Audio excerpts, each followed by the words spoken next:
میرے عزیزو، آئے اب یرمیہ باب 6 آیت 16 کا مطالعہ کریں۔ خدا جو فرماتا ہے کہ راستوں پر کھڑے ہو اور دیکھو اور پرانے راستوں کی بابت پوچھو کہ اچھی راہ کہاں ہے، اسی پر چلو اور تمہاری جان راحت پائے گی۔ اچھا راستہ خدا کا کلام ہے۔ ایسا ہوتا ہے جب کوئی آیت آپ کی آنکھوں کے سامنے آتی ہے اور یہ آپ کو فوری طور پر خوش کر دیتی ہے، لہذا آپ کو راستے پر چلنا ہے۔ اور بہت سے راستے ہیں جو خدا کے پاس آپ کو برکت دینے کے لیے ہیں، لیکن صرف ایک ہی سچا راستہ ہے، وہ ہے یسوع۔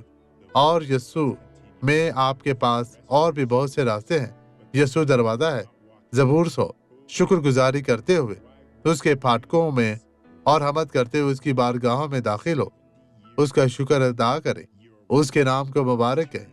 یہودا، تم ایسا کیوں کرو گے؟ تمہیں اسیری میں ڈالا گیا ہے، وہاں 70 سال گزارے، آپ کی خواتین کو غلام بنایا گیا اور ان میں سے کئی کی عصمت دری بھی کی گئی، نوجوانوں کو بہت تکلیف ہوئی۔ یسوع اسرائیل کے پاس واپس آ، یسوع یہودا کے پاس واپس آ، وہ آپ کو خدا کے نام پر واپس لے جاتا ہے۔